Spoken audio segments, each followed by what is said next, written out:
He didn't own a weapon. He'd never been arrested. He didn't even know what was happening until police surrounded his house with guns drawn. They said he called 911 and threatened to shoot people. That call never happened, but that didn't matter. He went to prison anyway. This is the story of Marcus Hale and the false 911 call that destroyed his life. Marcus lived a painfully ordinary life. 29 years old, warehouse forklift operator. No criminal record. He took care of his mother, played basketball on weekends, and spent his nights gaming online. He had plans, not extraordinary dreams, just a simple, peaceful future. But somewhere out there, someone had a different plan for him. At 7:42 p.m. on a Sunday night, a call came into the 911 center.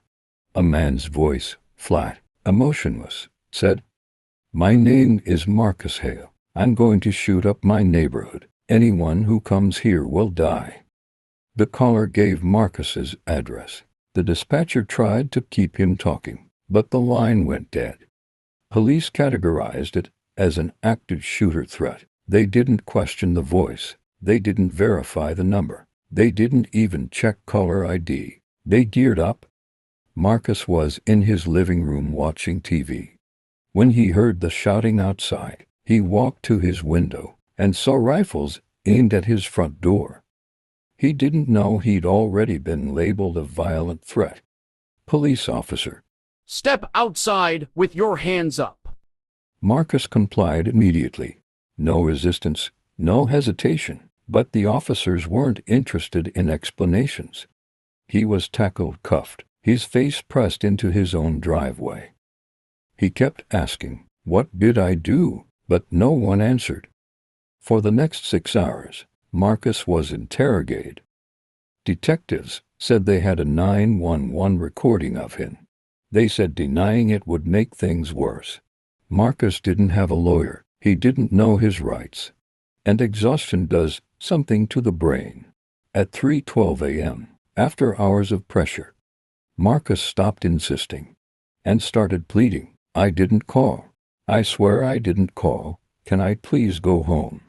He thought the truth would protect him. It didn't.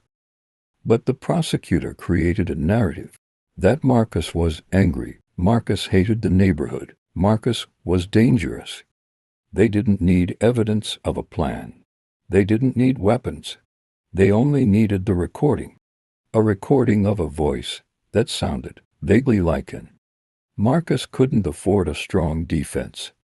The court-appointed attorney barely met him twice. At trial, the 911 tape was played.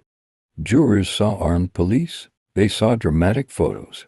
Fear made the decision before the verdict was spoken. Guilty. Terroristic threats. He was sentenced to 6 years in prison for a phone call he never made. Prison didn't just take his freedom. It took time. It took friendships. It took his job. His mother's health declined. Relationships faded. Marcus began to believe maybe the world simply needed someone to blame. And his name was convenient. And still, he never stopped insisting. "It wasn't me." A digital forensics student volunteering with an Innocence Project analyzed the original 911 recording. What she found changed everything. The call didn't come from Marcus's phone. It came from a VoIP spoofing app.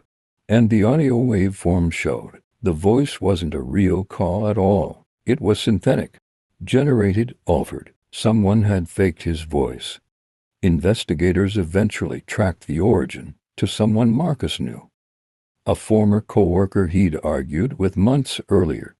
The coworker had downloaded a voice generator and spoofed Marcus's caller ID as revenge.